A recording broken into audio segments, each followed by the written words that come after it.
Okay, hello, ladies and gentlemen. Welcome back. This is going to be Chapter 11. We're going to be talking about confessions and admissions, more importantly, the very famous case of Miranda v. Arizona. I issue this challenge to every single one of my students, and even though this is an online video, maybe one day I will get lucky. Miranda is the name of Ernesto Miranda. He was basically arrested and interrogated, and he confessed to a crime. And in this particular case, the Supreme Court decided that people should be advised of their Miranda rights. That's why it wasn't called Miranda rights at the time, but Miranda is the case that requires people to be advised of their Miranda rights. So Miranda, the case, Miranda v. Arizona in 1966, actually became a verb. It's like, well, I tell you, you don't have to memorize cases, and you don't. But this one is actually one where you do what the case is. And Mirandize means you have the right to remain silent. Anything you say can be used against you in court, so forth and so on. So the reason those are there is because of Mr. Miranda. If any of you are able to come across a Miranda card, and they're called Miranda cards, it's a rights card that's been issued to police ever since Miranda v. Arizona. Well, Mr. Miranda would actually take these cards and sign them, autograph them, and give them to police or sell them to police. I actually want a real Miranda card. I've seen a copy of one. I've never actually seen one in person, but if I could get my hands on one, it'd be pretty cool for me to have it. So name your price. I have a copy. I don't need another copy, but if you have an original, that would be pretty neat. So Mr. Ernesto Miranda is deceased. I think he got in a bar fight and stabbed to death. So I'm not saying he was a real winner in society, but he was a very important component of our law enforcement today. So, okay, we're getting into confessions and admissions. So it's not in a criminal's best interest to tell the police, to tell us, oh, well, I actually committed this crime. They do that. It's not in their self-interest, but before they do that, in most instances, they need to waive their right to remain silent because they always have that right. So we're going to talk about that. And when I say the right to remain silent, that refers to testimonial evidence only. It doesn't refer to what they look like and so forth. So let's, and look, you can follow along in this PowerPoint. The PowerPoints are posted on the Moodle site. This is Chapter 11, and I look at it and use it to just keep myself on track. Otherwise, I'll be off in left field. So again, find me a Miranda card. Name your price. I don't have an unlimited budget for it, but I pay a significant amount of money to have one in my on my wall. So, okay. Before we go further into confessions and admissions, let's talk about, we'll say, an evil practice that's been done by some police over the years. It's called a false confession. And the way you get a false confession is for the police to say, I really already know what happened. I just need the perpetrator to tell me what happened. And when you get that in your mind, you have this preconceived notion, and nothing else makes sense. So, for instance, there was a case in California, I don't remember what year, but a little girl, 9 years old, was murdered in her bed, stabbed to death by somebody. And her name was Stephanie Crow. And her brother, Michael Crow, he was 14 years old, I believe, and he was taken into police custody and interrogated for hours and hours and hours. And they eventually broke him down, and basically the police convinced him that he had split personality or multiple personality disorder. He admitted that he must have killed her. He confessed to killing her after, I would call it an interrogation, but it was actually a psychological intimidation or torture until he actually confessed. And his father and his family, they never actually believed that happened. But that's an evil that does exist in law enforcement, and it just comes down to the police having a preconceived notion. And I'm sitting here criticizing it. Well, I'll tell you, it happened to me. I was working, and luckily it happened to me, and I realized it and learned from my mistake. So I ask you to learn from my mistake as well. Learn from the mistake of, the officers who interrogated Michael Crow, a juvenile, without his parents and got him to confess to a crime. He did not commit the crime. Later, they found the real person who did it, and of course, they could not even get a conviction on the real person that did it because the police had already arrested who they thought it was. And what do you think of defense attorneys? The first thing out of their mouth, they're going to be like, wait a minute, you said this was him. You kept him in jail. Anyway, they found DNA evidence and found the real perpetrator, but he was never convicted. So he walks the streets today in the state of California having killed a 9-year-old girl. So with her it had her blood on his shirt. So, we know he did it, but he's free because they couldn't get a conviction. All right, so that's the evil. But back to my story. I again, I asked you to learn from my mistake. I was a rookie state trooper, and I showed up at a crash scene, and over the steering wheel there was a round imprint because the occupants of the vehicle had been taken to the hospital. There was a round imprint, like a head imprint, and dangling from the head imprint was bleach blonde hair. And I got to the hospital, and there was two occupants in the vehicle, a woman with bleach blonde hair and a brunette. Well, her head is literally, they hit a tree kind of head on to the side a little bit, and her head, she's the blonde-haired woman is obviously driving. But you want to go up, you don't just say, hey, I know you were driving, what happened? You say, what happened? So I said, hey, what happened? Of course, after Miranda, because they were both drunk. So I need to know, I'm going to charge the blonde with drunk driving. Well, the blonde says she wasn't driving immediately. She says the other girl was driving, and I'm thinking, they've got their story straight. Why are they doing it? Maybe the blonde has kids. Maybe whatever the case may be, they've decided that the brunette's going to say that she was driving. And I was actually, when I say a rookie, I had a field training officer with me, so kind of a supervisor on the scene. Well, the blonde was very adamant that it just wasn't her that was driving. They said they're going to stick to that story. And, with the blonde hair dangling above the steering wheel and the round imprint of the windshield, I said, you know what, I've got enough probable cause to charge her. So that's exactly what I did. She was at the hospital, so I didn't take her to the jail. Informed her she was under arrest. I could do a field sobriety but she was obviously, a little sloppy drunk. Anyway, I did the DWI paperwork and gave her a summons in lieu of arrest, which means she could go to jail later. Something just didn't sit right with me, so I slept on it. My shift was over, but I came back the next day and I was like, let me look at this a little bit more, because she was very adamant and I need to do a thorough investigation. So I called the hospital back and actually talked to the nurse. The nurse, again, she kept telling me the truth, and the truth was she wasn't driving, but I wasn't listening to that. I had already decided what had happened, and I was wrong. And so I called the nurse back, and the next day I said, hey, can you look at her? Did you look at her without her shirt on? Because she had already been released from the hospital. She said, yeah. So did the brunette have, because there's no way the blonde was actually wearing a seatbelt. That's just period, because you don't bounce off the windshield if you're wearing your seatbelt. Well, the brunette was actually wearing her seatbelt, and she had a seatbelt bruise. I said, well, tell me which shoulder it was across. So if you're driving, you put your seatbelt on, you reach back and you put it over if you're in the driver's seat. And she had over her left shoulder, she had a seatbelt bruise. It was a single cab truck, so there was no sitting in the back seat. There was no back seat. So she was sitting in the front seat wearing her seatbelt with it over the left shoulder. So the brunette was actually the operator of the vehicle. What happened, they hit it at kind of a diagonal angle, and I learned more later about occupant behavior, and the blonde actually flew from the passenger side over the steering wheel and bounced her head off, almost through the windshield. So again, I screwed that up. And I had to go back with my hat in my hand and say, hey, I screwed up. Give me your paperwork back. There's going to be no charges. But I've still got this drunk brunette. Well, I screwed it up to the point where I couldn't charge her because I never offered her a standardized field sobriety test. I never offered her a blood test or anything like that. So, again, I had it in my mind what happened. I was wrong. I wasn't listening to anything else, and it cost me a DWI, a proper DWI investigation. So the brunette got away with it.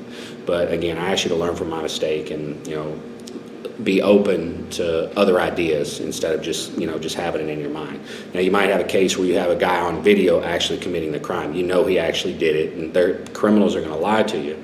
But again, just collect everything that you can, and they're not always lying to you. In the case of Michael Crow, he was 14 years old. The police said he had to have done it. They had no physical evidence whatsoever. The only thing they eventually got was after hours and hours, I think it was 12 or 13 hours of interrogation, they finally got him to confess.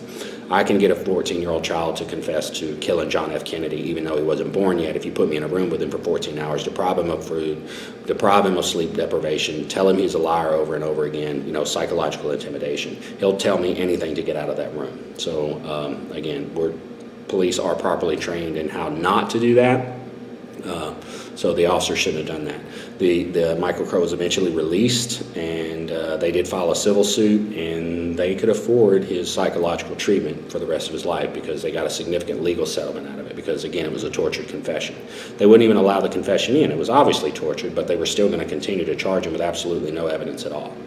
So let's move on. Before Miranda, what did we do? What did we do prior to 1966 when Miranda was decided? Well, it came down to this: was it a voluntary confession?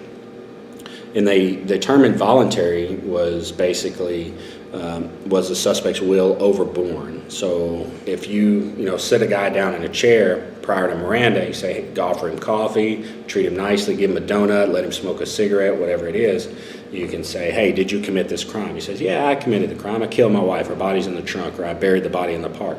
That's obviously a voluntary confession, and that could be used at the time. Now, not only must it be voluntary, it must be after a valid waiver of the Miranda rights. So, but if it was determining whether it was voluntary, was based on the totality of the circumstances. But there was some problems with that.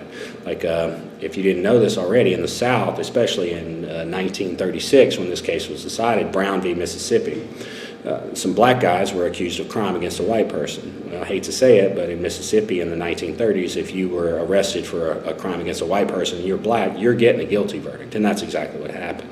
They basically gave these two gentlemen a guilty verdict, and they get their guilt. Their only evidence whatsoever that they had was a confession. It was a tortured confession. They strung them up by the neck, beat them, and even said it in court. They was asked by the deputy, did you, basically torture or beat them? And he said, yeah, but no more than really normal for a black guy. And I'm not sure what actual terminology was, but it probably wasn't described as a black guy. It was probably a racial slur. In the court in Mississippi, I think it was North Mississippi, maybe, I think it's called Alcorn County, because I grew up not far from there.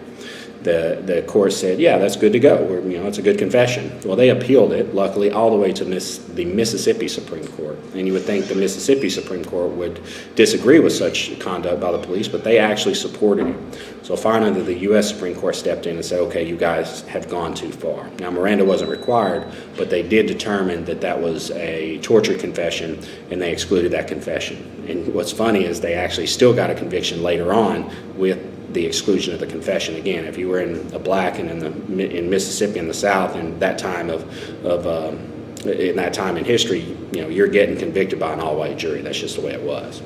So anyway, moving on. So instead of it just requiring voluntariness, they had to be advised of their Miranda rights and waived. And of course, there's some exceptions. So what are the Miranda rights? Well, you have the right to remain silent. It means you have the right to shut up. There's actually a pretty interesting video on YouTube. You should Google this. New Jersey State Trooper arrests woman for invoking her Miranda rights. He actually pulled her over for speeding and then said, ma'am, do you know why you were speeding? And she refused to answer. She just remained silent. And he told her, he said, if you don't answer my questions, which was, tell me why you were speeding, which is actually an interrogation, I'm going to arrest you for obstruction of justice. And she was actually a lawyer, and her dad's a prosecutor, and she just remained silent. He asked for a driver's license. He gave it to her. You got to do that. You got to tell him who you are. It's a lawful traffic stop. She probably was speeding. No big deal. But she didn't want to tell the officer that. She wanted the officer to have to prove beyond a reasonable doubt, maybe later in court, that that she had committed the crime for which he was stopping her for and going to give her a summons for. She remained silent when he asked questions about why she was speeding. He said, you're under arrest for obstruction, searched her, took her phone, used a little bit of force, towed her vehicle, and put her in the back of a patrol car. When he put her in the back of the patrol car, it's the funniest part of the whole video, which he said, you now have, or he didn't say you now have, he said you have the right to remain silent. So basically what the trooper said was, you don't have the right to remain silent, and if you do remain silent, I'll arrest you. And it was really kind of confusing, but it was kind of funny when she got arrested for remaining silent, but then you told her she had the right to remain silent. So anyway, you don't have to be a witness against yourself. The police want to ask you about criminal conduct, even on a traffic stop, you don't have to tell them, and they know that. They shouldn't arrest you for that. Now, if they've got you dead to rights for speeding, running a stop sign on video or whatever, and you're uncooperative and don't want to talk and don't want to at least offer some justification, like, well, I ran a stop sign or I'm speeding because my kid's in the hospital and I'm on my way to the hospital, they might take that into consideration and not write you a ticket. But if you don't say anything at all, they're probably going to write you a ticket. So that's obviously officer discretion. But you do have the right to remain silent. You can't be forced to be a witness against yourself.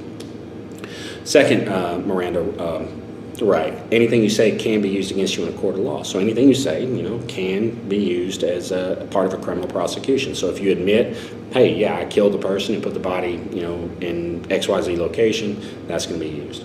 You have the right to the presence of an attorney or right to an attorney.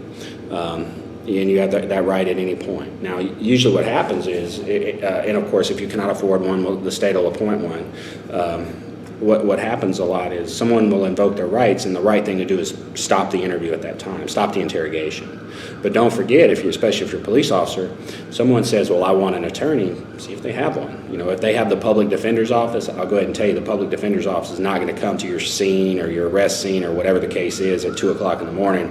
They're going to get the case way down the road after they've been booked and go to court and all that. But I've had situations where they say, well, I'm not talking to you without my lawyer. And I say, okay, well, who's your lawyer? And they give me a name. I might have that lawyer's cell phone in my phone, and I'll call them up and say, hey, I got one of your clients down here.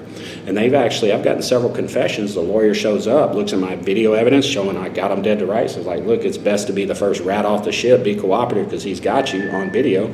Let's go ahead and give him a confession. And I'll get a confession after they lawyered up, but I give them a lawyer, or I get them their lawyer, give them the opportunity to talk with them. And that's happened several times. So just because they lawyer up doesn't mean it has to be over. It just means you have to respect that they have the right to a lawyer. Now, most lawyers are going to either not show up, and if they don't show up, they're going to get on the phone with their client and say, hey, shut up, don't say a word. That's the smart thing to do. Or the lawyer shows up, looks at what I have, and says, I think it's better for my client not to make a statement. And that's what they do. You got to respect that. So anyway, don't just give up because they lawyer up. Voluntariness is still required under Miranda. You can't say, well, you have the right to remain silent, blah, blah, blah, blah, blah, and then beat a confession out of them. There is no such thing as a valid coerced confession, even if it is a truthful confession. So, I've seen a case where the police show up and say, you need to tell us what happened or we're going to take your kids away. Well, that's not a valid confession. And then they tell them what happened. They confess to a crime that they actually did commit. They didn't. That was coercion. Their right to remain silent was taken away from them because the police threatened to take their kids away. That's absolutely unacceptable, and obviously it'll get thrown out. I've seen cases where someone was threatened. I've seen the police actually threaten to kill somebody. I'm going to kill you if you don't tell us what happened, or we're going to kill you. We're going to get you the death penalty if you don't tell us what happened. They confess. Well, you can't do that. That's actually police misconduct. There's a pretty interesting Louisiana Supreme Court case on that, Louisiana appellate court case in the Lake Charles area on that. It should be coming out in the next couple of years. Okay, so to determine not only one, it must be voluntary, but the next thing, was the Miranda given, and was there a waiver? Just because you give them the Miranda rights, did they actually say, okay, I understand my Miranda rights, and I'm going to go ahead and waive those rights and talk to you? If you speak to a suspect of a crime professionally, usually they're going to waive their rights. I think one of the main reasons is if they feel like if they lawyer up, that you're going to know that they did it. And you probably already know that they did it. But it's actually statistically higher probability for someone to lawyer up, as in invoke their Miranda rights, who is innocent, who didn't actually commit the crime. And so there's ways to detect deception. And, and you'll get some people, if you accuse someone of a crime they did not commit, it's pretty offensive, so you might get some very argumentative tones and very clear truthful indicators that they didn't actually do it, like invoking their right to counsel, so forth. Because sometimes the only thing you have is their confession. I put people in the chair, in the interrogation chair, read them their rights, they waive them, and I've gotten nothing. And by the end of the interrogation, I've got everything laid out, enough to convict them, where the stolen property is, what pawn shop they put it at, and things that I just didn't have before. So, and then I've also set somebody in the chair, and I know they did it. Oh, absolutely, but they just wouldn't admit to it. Well, sadly, you can't beat a confession out of them, so, no, it's not sadly, I was joking. You can't beat a confession out of them, so you just have to accept that, hey, I know this person did it. It's a gut feeling, but it's obvious that they did it, but obvious is not proof beyond a reasonable doubt or probable cause. It just means this person probably did it, but if they don't admit to it, you can't arrest them for it, much less charge them, get a conviction in court with it. So, if there was a waiver of the Miranda rights, was it intelligent and voluntary? I mean, I've actually had a situation where I got a full confession from a suspect and it was excluded. And you're thinking, and I was thinking, I'm perfect. I could never make a mistake that would result in an unlawful interrogation. Well, they said the waiver was not intelligent because at a motion to suppress, where they were going to suppress, they're trying to suppress my interrogation and the resulting confession. They said, "Did you get Miranda rights?" Of course, it's on video. I mean, what more? I was nice to the lady. I gave her a blanket, and anyway, it was a major identity theft case. She still got convicted. I didn't need the confession, but it got thrown out. We're talking millions of dollars here. And what ended up happening was, the next line of questioning was, "Hey, did you let my client, this woman that I was interrogating, shoot up heroin in the interrogation room?" I was like, "Well, of course not. I don't let my suspects shoot up heroin in the interrogation room." Well, I was actually wrong. She did shoot up heroin in the interrogation room. I went back and watched the video, and inside her bra, which I didn't go into when I did the search of her when I arrested her, I did a pat down for weapons and a search for weapons, search for evidence. I just didn't go into her underwear. So I went back and looked at the video. When I was talking to another trooper at the door, she actually looked up at me with a blanket on her, raised up, reached inside her bra, pulled out a needle, shot up, took her about 3 or 4 seconds, put it back. And so she was actually high on heroin before, during, and or after my interrogation. So they determined that was not an intelligent and voluntary waiver. So I felt like an idiot, but she ended up getting the confession excluded. But again, we had enough video and forensic evidence that over multiple states, multiple casinos, multiple banks, fake IDs, all the stuff that she was in possession of. We didn't need the confession, but it got excluded. So anyway, the waiver must be intelligent and voluntary. So how do we get rid of the Miranda rule? A lot of people, some people may say, well, we don't need it anymore because everybody knows it. Well, that's just not the case. There's only one way to get rid of it, just like the exclusionary rule. The U.S. Supreme Court's job is to interpret the United States Constitution, and their interpretation of it is the Miranda rule stays. Now, they could change their mind, which is one way to get rid of it, or you can change the Constitution and say, the United States could pass a constitutional amendment that said we don't want Miranda anymore. And again, they're not going to do it. They reserve changes in the Constitution for major issues like women's right to vote, slavery, so forth and so on. So it's not going to change unless the Supreme Court changes their mind. Even if the states or the federal government passed, or the Congress passed a law that got rid of it, again, it would be held unconstitutional.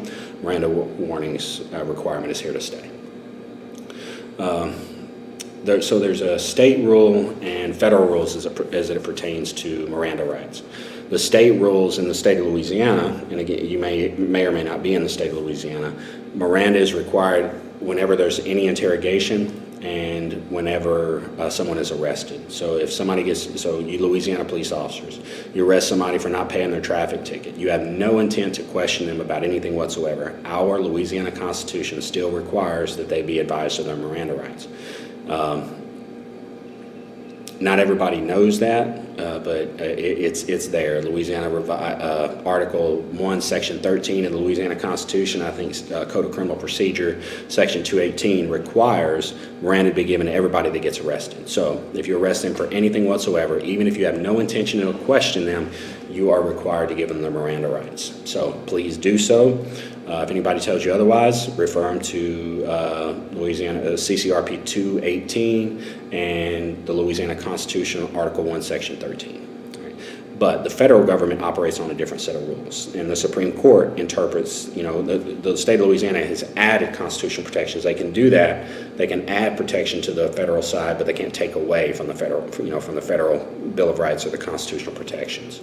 So the federal side, the Fifth Amendment protection under Miranda is you must be under custodial interrogation, which means you must be in custody and they're interrogating you. So the FBI really, if they don't want to give you your Miranda rights, and I've actually sat in with FBI interrogations before we work joint cases, and I show up, I'm ready to go, I got all my paperwork laid out, my Miranda rights forms there, pre-filled out, I just need to get them to read it, put in their name, put in their signature and date and sign it, and that's it. The FBI is looking at me like I'm crazy. He's like, what are you doing with that? We didn't arrest them yet. I said, well, we have to do this. And they said, well, this is a federal case now, so we're not. So I would just sit there and advise the FBI on what questions to ask, but it was a federal interrogation, and there was no Miranda because they were free to leave. They would come in, confess to all kinds of stuff, and then leave. But the FBI might arrest them, a week later, 2 weeks later, whatever. But they were not in custody at that time, so therefore it was not custodial interrogation. So the FBI, if they arrest somebody and have no intent of asking questions, they don't have to give Miranda either. Again, Louisiana law enforcement for state charges operates on a different set of rules. So if someone's charged with a federal crime such as killing a mailman, that's a state and a federal crime. But if the FBI is going to question them in relation to killing a male person in the performance of their duty, that requires Miranda. That doesn't require Miranda unless they're in custodial interrogation, where the Louisiana side, killing a male person in Louisiana, it doesn't matter. It's a state crime. Murder is murder in Louisiana. So they must be advised of their Miranda rights, whether they're arrested or not. And what I would hope that you would go ahead and arrest them. So, okay. Let's make sure we understand what custody is. So custody or an arrest is depriving a person of freedom in a significant way. So if the FBI brings them in and says, hey, would you like a sandwich, and sets them down and says, hey, you're free to leave at any time. You got here on your own. You can walk out that door at any time. And I actually did this a lot whenever I would bring somebody in for a nonviolent offense and I did not obtain a warrant for them yet. I might bring them in and say, hey, look, you're not going to be arrested no matter what happens here today. Of course, that's not misleading because I knew they were going to be arrested. It just wasn't going to be that day. So, I say at the end of this interview or interrogation, you're going to be allowed to leave and go about your merry way. But I still had to give Miranda rights. The feds didn't have to do that. Right. Let's make sure we understand, and when I say back to depriving of freedom in a significant way. You arrest somebody, put them in a back patrol car, that's depriving them of freedom, possibly in a significant way, unless you let them go pretty quick. Bill Platt and Evangeline Parrish was basically arresting people, putting them in the back of a patrol car, and putting them in a jail for up to 72 hours, and they never told them they were under arrest because in their minds, I'm assuming they thought that if they didn't tell them they were under arrest, they weren't arrested, but they were arrested. And it's okay to arrest people, you just need probable cause.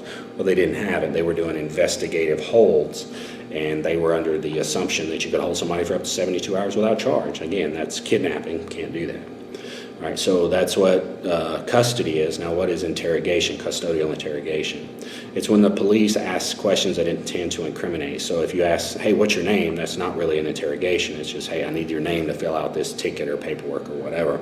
But if they ask, did you kill your wife, or did you molest, did you steal? That's an interrogating question, so that's obviously an interrogation.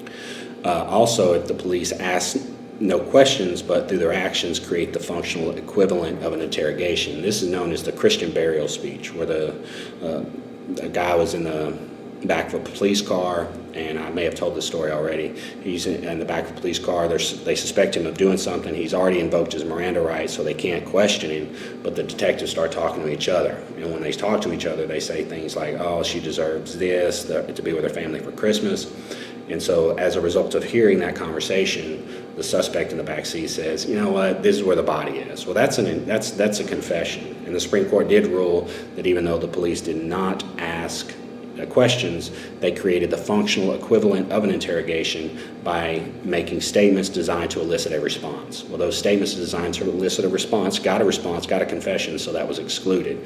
But the good news is that even though the reason they found the body, and of course the lawyer's like, well, you found the body because of the unlawful confession, they still allowed the body evidence in under the inevitable discovery rule to the exclusionary rule to allow it in. So I got this special rule. There's 3 things you don't mess with: old people, puppies, and kids. So they the guy killed a young girl.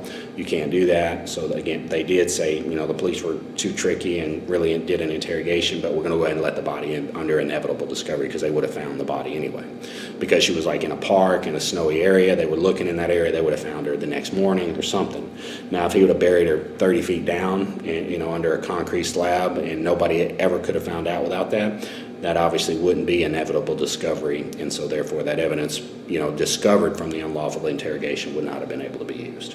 So. All right, some of you may have heard, I talked a minute ago about, I'm going to skip the West Memphis 3, discussing it in too detail, but there's a case in West Memphis, Arkansas, where the police basically tortured a 16-year-old mentally handicapped child into confessing that they had killed 3 8-year-old boys. And then, of course, that confession was ruled unconstitutional, but since they got a confession, they still got a conviction under some circumstantial evidence. It was a nightmare as a railroad. They spent a couple of decades in prison and were eventually released, not released because of exonerated, but just released because they knew that they were going to have to release them with a new trial, so they ended up doing what's called an Alford plea. But again, just these police had it in their minds that it must have been these kids that did it, and they wouldn't take no for an answer. They kept this kid in an interrogation room for, I think, 13, 14 hours and only recorded 20 minutes. And the 20-minute confession that they did record was like, he was saying this happened. The police were like, no, this is what happened, right? It was pathetic. So just be aware of the false. Just because somebody confesses to a crime doesn't mean they actually did it. So. Let's see, I want to cover areas where there is no need to give the Miranda warnings. So, again, Louisiana requires it anytime somebody's arrested, period. But if the officer doesn't ask any questions, even if it's required in Louisiana, there's really no harm done, because if he doesn't ask questions and the person doesn't confess, it's okay. There's nothing to argue about. Where the trick comes in is, let's say you arrest somebody for not paying their seatbelt ticket, and you're sitting on the side of the road waiting on a record to come pick up their car, and the guy's sitting in the back seat. He said, and the guy says, "Well, I'm glad you caught me, because I was going to kill more people. I killed my wife and 3 kids already. And I was about to go kill 6 more people." That's a confession. But if you didn't read that person on Miranda rights, it's actually an unusable confession. And some people would try to argue, well, that's a spontaneous utterance. It is. But it's also a violation of Louisiana constitutional law that says you must read Miranda rights anytime somebody's arrested.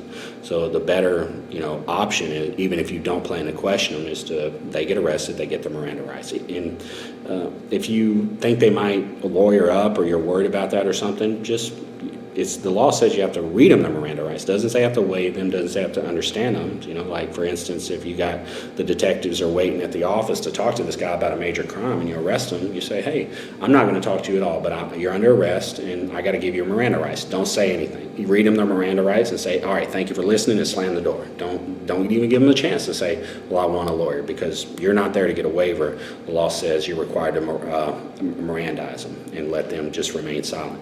Then let them come to the station, sit down with the detectives, and then they'll say, "Hey, you have the right to remain silent," and try to get a waiver from them, and then try to get a confession. Okay. But if the officer doesn't ask any questions, especially in most states and in the federal side, no Miranda's required. General on-the-scene question. Like you show up, you get a call about a bar fight, and you show up and say, "Hey, what's going on here?" That's general on-the-scene question. You don't have to say, "Everybody gather around. Here's your Miranda rights." Well, it's not going to go well for you. So just, "Hey, what happened?" "Well, he punched him." Well, that's either a witness, or, "Hey, I punched him because he looked at my girl." Well, he just, basically said he committed a crime, because it's not okay to punch somebody just for looking at your girl. Now, if he assaulted her in some way and he was defending her, then that's a different story. So again, just general on-the-scene questioning, Miranda is not required. When the statement is volunteered, and I talked to you just a minute ago about volunteering a statement in the back of a patrol car. Yeah. But if that's after an arrest, it's not going to work in Louisiana. In the federal side, it will. But let's say the guy walks up to the station, walks in the front door and says, "Hey, I'm here to turn myself in." And they're like, "For what?" And that's we'll say an on-the-scene question, general. Said, "Oh, I killed my wife. She's in the trunk of the car outside." Well, that's a volunteered statement. He wasn't under arrest. You had no control over what he was going to say. You weren't asking him any incriminating questions. And at that point, you say, "Okay, well, I appreciate you doing that. Let's go ahead and sit down and talk." And you have the right to remain silent. Now, what's going on? Hey, by the way, go check the parking lot and make sure the wife is actually dead and in the trunk before you go any further with this. You find the dead body in the trunk, sit the guy down, give him his Miranda rights, and let him tell you what happened if he's willing to do that. So. If you're asking routine identification questions, like when you get booked into the jail, I've had a lot of people lawyer up I've arrested hundreds and hundreds of people for DWI cases. Some of them say, "I'm not talking to you, I'm not doing anything without a lawyer." At that point, I say, okay, and this is a warning for some of you police officers who arrest people for DWI. On the form, it's called the standard interview, and it's on the form. And I get so many police officers say, "Well, I fill that out whether they lawyer up or not because it's a form. I got to fill it out." Okay, idiots. Just because it's on the form doesn't mean you have to fill it out, because it is a standard interview. The first thing is, it's like, were you operating a motor vehicle? Were you driving? What were you drinking? Were you taking any drugs? Guess what? All those things are associated with the elements of the offense for drunk driving. So that is an interrogation. So if somebody lawyers up, you don't say, well, I have to fill out the form. I've had at least 5 or 6 cops do that I've done expert analysis on, and they're like, yeah, I got to fill out the form. There's no option other than filling out the form. Yes, there is. You can burn the form. You can throw the form away. You can put a big red X on it and say lawyered up. I don't care what you do, but don't ask those questions after somebody lawyers up. Anyway, what you should do is say, okay, you want a lawyer? I am no longer going to ask you any incriminating questions. Any questions I ask you from this point are going to be just for me to be able to complete the processing. And the processing is not, an interrogation, because you can't do that. So, for instance, how old are you? What's your date of birth for identification? What's your address so we can mail the ticket to you? What's your shoe size? Now, I know they ask what's your shoe size when you get booked into the jail, so they know what shoe size to give you. That's total BS, because every single person that I booked into the jail, they ask them what their shoe size. I wear a shoe size. I wear a size 6, 7, 8, whatever. They all get a size 14. It's these big boat orange shoes, but whatever. Anyway, it's on the form. You can ask them their shoe size. You can ask them routine identification questions to get through the process, to be able to process them, like taking their picture and stuff like that. If you're questioning a witness who is not a suspect, no Miranda is needed, because they are a witness. If you don't want to go up to a rape victim and say, oh, you were raped? I'm sorry to hear that. Let me give you your Miranda rights. No. We're not going to do that. You won't get a lot of people to talk to you at that point. Stop and frisk cases. Stop and frisk is a very brief detention. So let's say you stop somebody who fits the description of a bank robber or whatever, and you say, hey, where are you going or where are you coming from? We just got a report of a bank robbery and you fit the description. You should explain who they are and what they do. Oh, man, I just left the gym or whatever. Or, that's not required in a very brief stop and detention. Of course, to do that, it's reasonable suspicion, of course, pat down and stuff like that. But let's say you pull a car over for fitting the description of a bank robber, and you walk up to the car and you see an AK-47 sitting on the back seat, and they're wearing ski masks, and you got a dye pack that exploded inside the car. Okay, you no longer have reasonable suspicion to detain. You now have probable cause to make an arrest. So go ahead and make that arrest, or at a minimum, you can take them into custody for the investigation, but at that point, you're going to need Miranda.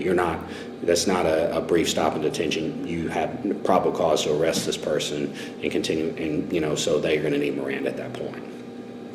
Okay, lineup show-ups and photographic identifications. We've talked about that before. We don't do lineups. We just do photo ID or show-ups. No Miranda is required at that point, because remember, Miranda only applies to testimonial evidence. If the statement is made to a private person, and this one gets really tricky. So a private person is like somebody in a jail cell. So you call them cellies. So I'm arrested for, we'll say, a burglary, and I start running my mouth that I committed the burglary to my cellmate, and then I committed 3 or 4 rapes. Well, that is going to be usable, because that cellmate is a civilian. He's not a government agent. He's not interrogating me. But you, the police, cannot have anything to do with that person going in there. In asking them about something that they already charged with. Like if I'm in jail and my lawyer's on the outside, he's working on my case, you can't kind of go around my lawyer's back and come in and interrogate me again. That's after I've already been charged.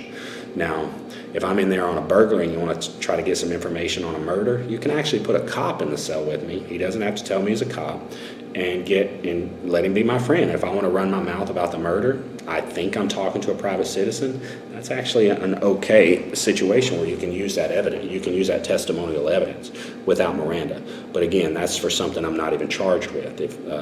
So if you think I'm a suspect in a murder and you want to put an undercover in there, or even send a jailer who somebody in the jail who is going to talk to you after they run their mouth in the cell, that's completely okay. But if they've already been charged, police can't have anything to do with it. But if I've already been charged with a crime and I start running my mouth just to my cellmate that has nothing to do, law officers didn't put him up to it, and he wants to tell on me, I'm the idiot for running my mouth to him, and that confession can be used even though I have a lawyer for that particular offense. All right, grand jury.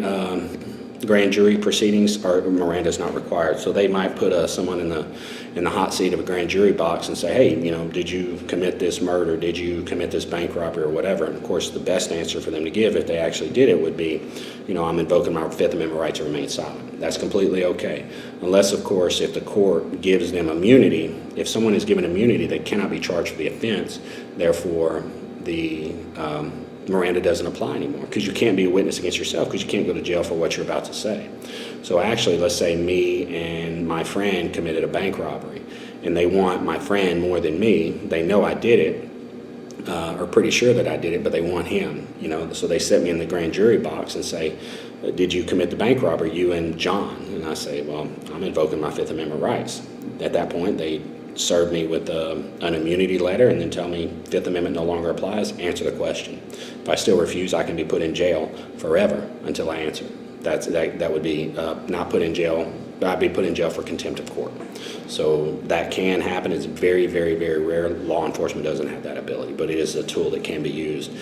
Like if you want to get the mob boss, you might have to give the hitman immunity to allow them to talk or force them to talk without being able to invoke their Fifth Amendment rights. If there's a threat to public safety, Miranda can be, avoided. For instance, I told you about the guy that I was chasing with red jogging pants, white T-shirt. Well, he threw a gun. I never asked him, hey, where's the gun? I thought that he threw a gun, but I could have asked him without Miranda, hey, where's the gun? I saw you throw something, or we got a report that you had a gun. Where's it at? Because it's in the interest of public safety to get that gun off the street to stop some kid from picking it up and shooting himself with it. So that would be completely okay. Or you pull somebody over as a suspected terrorist or active shooter. Hey, where's the shooter? Where's the gun? Or where's the bomb? All that's okay without Miranda. It's when there's a public safety threat. And I've already talked about undercover officers posing as an inmate. That's okay as long as they haven't been formally charged with what they're being questioned about. It can be a completely separate issue. And so once somebody does invoke their Miranda right, it must stop. So let's just go over some situations. Somebody's been indicted, and they question them after they've been indicted. That's a formal charging, so therefore anything that they say is not admissible. If there is no valid waiver of right to counsel, just because you read somebody the Miranda rights, you can't just say, well, I read them, so I assume that they understand them. You have to say, hey, do you understand your rights, and do you waive those rights? Are you willing to talk to me? Best thing to do is get it on the form, videotape it, because it's up to the police to prove that it was a valid waiver, not the other way around. So if there's a motion to suppress about the admissibility of a confession,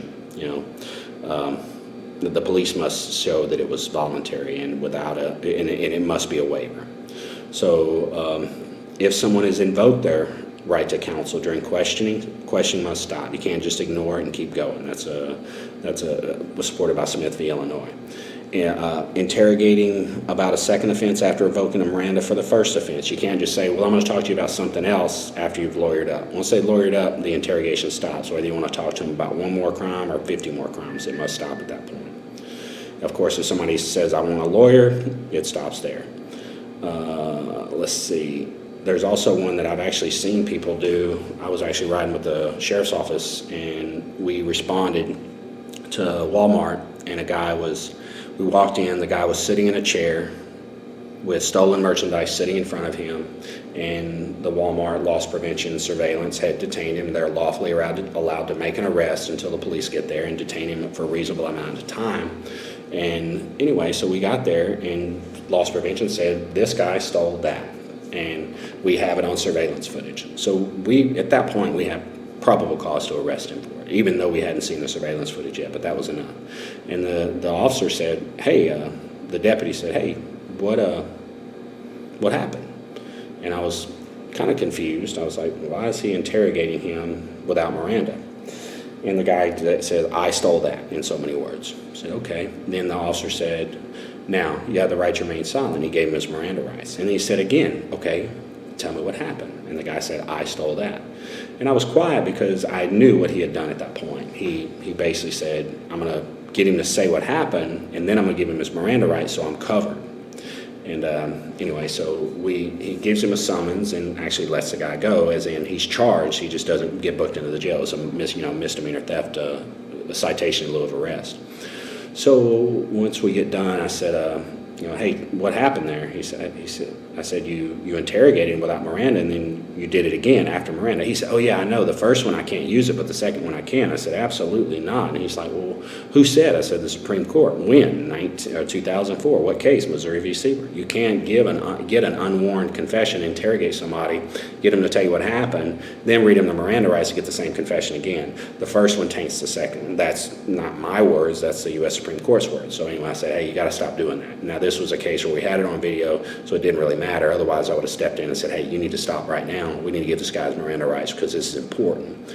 But again, it was a theft of a phone charger at Walmart. So lesson learned, we moved on. He looked up the case. He didn't believe me, but he believes me now. So, but anyway, you can't get an unwarned confession after, you can't get an unwarned confession and follow it up with a warned confession and one of them be legitimate. They're both illegitimate from the get-go. All right, there's something called the harmless error rule. It's kind of, I've always had trouble explaining this.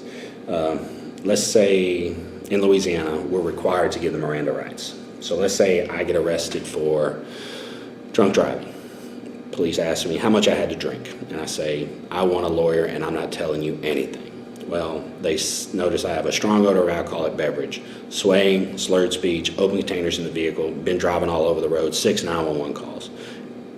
That's probable cause to arrest me for DWI. The police arrest me and do not give me my Miranda rights. They do not question me, but they do not give me my Miranda rights. Well, technically, my constitutional rights were violated under Louisiana law.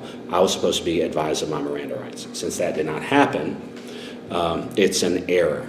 But what resulted in that error? Since I wasn't questioned, I didn't give a confession, the error is considered harmless. Well, yes, you were not given your Miranda rights, but what evidence did the police obtain because of that violation of your constitutional rights? Well, absolutely none, so therefore the error is harmless. Now let's switch it up a little bit, and I've seen this way too many times. Police arrest somebody and they don't give them their Miranda rights because they don't plan on questioning them. Well, then another officer shows up on the scene, pops the door at the back of the police car and says, hey, what happened? What are you doing? Why are you an asshole? And they start yapping at the jaws. Well, they just got interrogated in the back of a police car after being arrested, and that's not okay. So let's say they get convicted and their statement that they made after they were arrested and not advised of their Miranda rights was used against them in the conviction. Well, that's an error because they weren't advised of their rights, but it also resulted in the admission of illegally obtained evidence. So the error is no longer harmless. So the rule for determining whether someone should get a new trial is, if there was a confession allowed in that should not have been allowed in, you have to prove beyond a reasonable doubt that confession didn't help convict that person. So that, any confession at all essentially would be result in a new trial. But if there was absolutely no confession after a Miranda violation, there is no evidence that was used, so you would have proof beyond a reasonable doubt because that's what you had to get the conviction. Therefore, the error would be harmless and the person would not get a new trial. I hope that's clear as mud, but that's the rules. That's called the harmless error rule. So just because a mistake was made doesn't necessarily mean that they get a new trial or get it overturned on a technicality, we call it. Okay, so that wraps up. There's a lot going on there. It's a very long lecture, but usually this lasts about 3 or 4 hours in a class, so you're doing pretty well. So that wraps up Chapter 11, and we'll talk more in Chapter 12. Thank you.